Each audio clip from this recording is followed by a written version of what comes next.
Hello my dear student, I am your teacher of science and today's class we discuss our chapter in science. So let's see what is our today's assignment for today's class.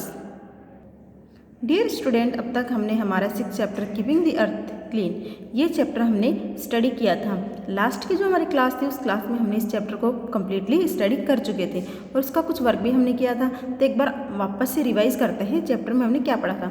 हमने पढ़ा था कि हमारा जो environment है वो जो हमें चाहिए होता है एवरीथिंग प्रोवाइड अस, यानी जो भी हमारी नीड की चीज़ें होती हैं वो सारी चीज़ें हमें इन्वायरमेंट प्रोवाइड करवाता है। लेकिन हम क्या कर रहे हैं, हम उस इन्वायरमेंट को दूषित करें, पोल्यूट करें। तो इसमें हमने पढ़ा था कि इन्वायरमेंट के डैमेज होने के पीछे हम किस प्रकार से जिम्मेदार हैं। इसके अलावा हमने air pollution, water pollution, land pollution, noise pollution, ये पोल्यूशन हमने पढ़े थे और इन पोल्यूशन के क्या इफ़ेक्ट होते हैं वो भी हमने पढ़े थे।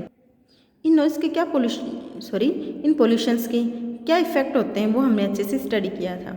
और उसके बाद में हमने 3R जो है उनके बारे में स्टडी किया था, रीयूज़, रिसाइकल एंड रिड्यूस। तो उसमें जो हमारा फर्स्ट था रिड्यूस, इसमें हमने क्या सीखा था कि हमें क्या करना चाहिए, जिनकी हमें नहीं ज़रूरत होती है वो चीज़ें हमें इस्तेमाल नहीं करनी चाहिए। फॉर एग्जांपल, यदि हम मार्केट में जाते हैं तो जिन चीज़ों की हमें ज़रूरत होती है हमें वही खरीदनी चाहिए और जिनकी हमें ज़रूरत नहीं होती तो वो हमें नहीं खरीदनी चाहिए।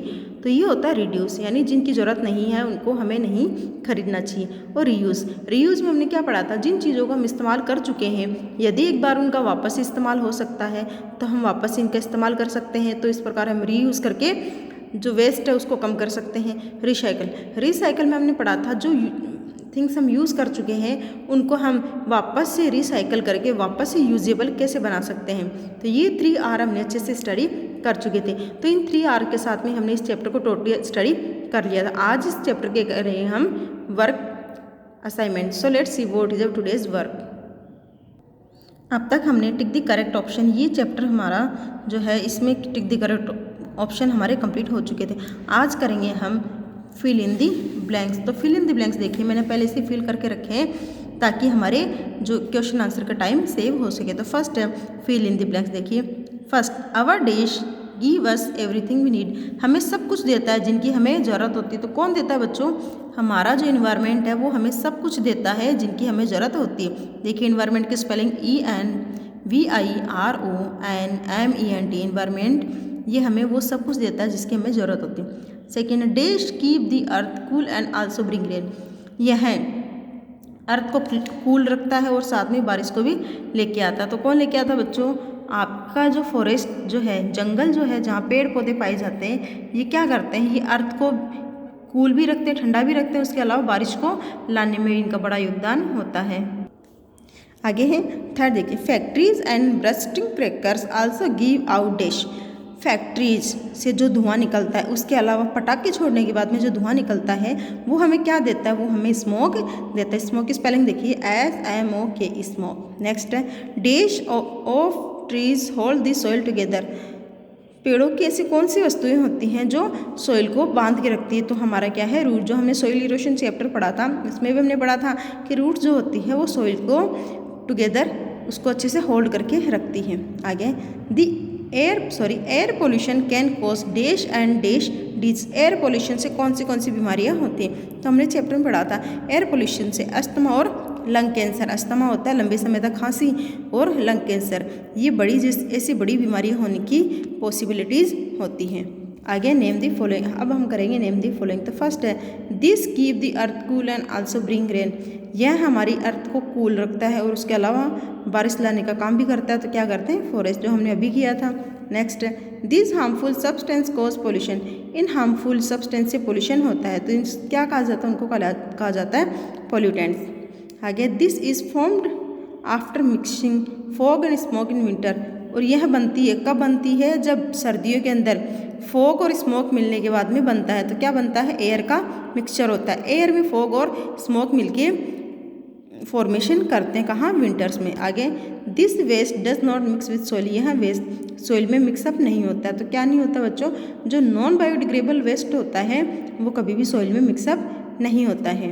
आगे this is unpleasant to our ears, ये हमारे लिए कान के लिए अनप्लीजेंट, ये हमारे कानों के लिए अच्छी नहीं होती है। तो ये क्या होते हैं बच्चों, जो नॉइज़ जो होता है वो हमारे कानों के लिए अच्छा नहीं होता है। आगे है आंसर द फॉलोइंग क्वेश्चन। तो एक बार हम इन क्वेश्चन को स्टडी करेंगे, फिर इनके आंसर को एक साथ ही हम कवर अप करेंगे। तो फर्स्ट है, how do you understand by environment. Environment से आप क्या समझते हैं। Explain the importance of environment. Environment की इम्पोर्टेंस हमें बतानी है। How have we damage our environment. हम हमारे इन्वायरमेंट को कैसे डैमेज कर रहे हैं। Fourth is what is air pollution, write its effect. Air pollution क्या होता है और उसके हमें प्रभाव लिखने हैं, क्या नुकसानदायक प्रभाव होते हैं। आगे what is water pollution, write its effect. Water pollution क्या होता है और उसके क्या प्रभाव होते हैं। तो ये हमारे 5 क्वेश्चन है। अब इन क्वेश्चंस को हम करते हैं। तो देखिए हमारे क्वेश्चन हम स्टार्ट करते हैं। तो फर्स्ट क्वेश्चन रिपीट करते हैं, what do you understand by environment. देखिए all the living and non living things in our surroundings make up our environment. सभी जीवित और मृत वस्तुएं हमारे इन्वायरमेंट का निर्माण करती हैं। आगे explain the importance of environment. Environment की हमें इम्पोर्टेंस बतानी है। तो आंसर है our environment give us everything we need, the food we eat, the air we breathe, water we drink, everything we use all comes from environment. वो सभी चीज़ें जिनकी हमें ज़रूरत होती है वो सभी हमें कौन देता है, वो हमें हमारा इन्वायरमेंट देता है। जैसे कि जो भोजन हम खाते हैं वो, जो हवा जिसमें हम सांस लेते हैं वो, पानी जो पीते हैं, ये सब हमें कौन देता है। ये सारी चीज़ें जो हम इस्तेमाल करते हैं हमारी डेली रूटीन में, ये सारी चीज़ें हमें हमारे इन्वायरमेंट से प्राप्त होती हैं। आगे third question, how have we damaged our environment. हम इन्वायरमेंट को कैसे डैमेज कर रहे हैं। तो आंसर देखिए, smoke and poisonous gas produced by vehicles and factories also making the air around us impure. All these harmful materials are getting added to our environment and making it more and more dirty. और जो factory से smoke निकलता है, poisonous gases निकलती है, वो कहाँ जाती है। वो सारी की सारी फैक्ट्री से निकलने वाली जितनी भी पॉइजनस गैस है, फैक्ट्री से निकलती पॉइजनस गैस, व्हीकल से जो गैस निकलती है, वो सारी की सारी हमारे इन्वायरमेंट में जाती है और हमारे इन्वायरमेंट को पोल्यूट करती हैं। और इसके अलावा जो हार्मफुल मटेरियल्स हैं वो भी हम क्या करते हैं, वो हमारे इन्वायरमेंट में मिक्स करते हैं और इससे क्या होता है, हमारा इन्वायरमेंट ज़्यादा से ज़्यादा डर्टी होता जाता है। आगे fourth question, what is air pollution, write its effect. Air pollution क्या होता है और हमें इसके इफेक्ट लिखने हैं। आंसर है air pollution is mixture of solid particles and gases in the air. Air pollution क्या होता है, सॉलिड पार्टिकल्स जो क्या करते हैं, वो हमारे एयर में जाते हैं और उसको दूषित करते हैं, वो एयर पोल्यूशन होता है। और हमें इफेक्ट देखिए, 2 इफेक्ट लिखने हैं। तो देखिए, smoke and harmful gases can cause asthma and lung cancer. Smoke से क्या हो सकता है, स्मोक और जो हार्मफुल गैसेज होती हैं उनसे हमें अस्थमा हो सकता है और लंग कैंसर हो सकता है। Air pollution can cause blood and heart disease. और एयर पोल्यूशन से हमें क्या हो सकता है, हमें ब्लड और हार्ट डिजीज़ भी हो सकती हैं। आगे it can also cause headache and skin and I irritation.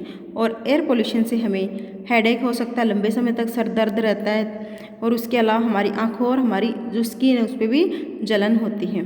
Fifth question है, what is water pollution, write its effect. Water pollution क्या होता है और हमें इसके इफेक्ट लिखने हैं। तो आंसर है वाटर पोल्यूशन को occurs when harmful substance often chemicals और micro organism contaminate stream river lake etcetera. Water pollution क्या होता है, जब हार्मफुल वस्तुएं वो हम क्या करते हैं, हमारे जो वाटर बॉडीज़ है जैसे लेक, रिवर, ओशियन, सी, इनमें अगर हम मिक्स कर देते हैं तो इनको दूषित करता है, और ये क्या होता है, ये हमारा वाटर पोल्यूशन होता है। इफेक्ट देखिए, many harmful germs are grown in polluted water. और जो गंदा पानी होता है उसमें खूब सारे जर्म्स इकट्ठा होते हैं। जर्म्स जब इकट्ठा होते हैं तो आप जानते हो क्या करते हैं, वो हमें बीमारियाँ देते हैं। If we drink polluted water we may fall sick. यदि हम इस पोल्यूटेड वाटर को पीते हैं तो हम बीमार हो सकते हैं और हम लंबे समय तक भी बीमारियों की चपेट में आ सकते हैं। तो यहाँ देखिए बच्चों, यहाँ मैंने आपको ये चैप्टर अच्छे से कंप्लीट करवा लिया। तो इन क्वेश्चन आंसर को एक बार वापस से देख लीजिए। आज आपको क्या करना है, आपका जो डी सेक्शन है यानी कि आंसर दी फॉलोइंग क्वेश्चन, ये डी सेक्शन आपको नोटबुक में करना है। इसका question number 1, question 2, question 3, question 4, question 5, question 5। यहाँ तक आपको ये क्वेश्चन आंसर तो नोटबुक में करने हैं। उसके अलावा देखिए आपको क्या करना है, उसके अलावा आपको B fill in the blanks करना है, सी करना है, नेम द फॉलोइंग, और आंसर मैंने आपको अच्छे से समझाई देंगे। तो ये इतना सारा वर्क आज आपका क्या रहेगा, आज आपका होमवर्क का रहेगा। तो यही वर्क आज आपको नोटबुक में होमवर्क के रूप में करना है। अगर यहाँ तक आपको कोई कन्फ्यूजन है तो आप हमें पूछिए कमेंट करके। आपको वीडियो को लाइक और शेयर तो करना ही है, साथ में ये वर्क राइट डाउन करने के साथ में लर्न भी करना। Thank you so much for watch this video. Have a nice day. Thank you again.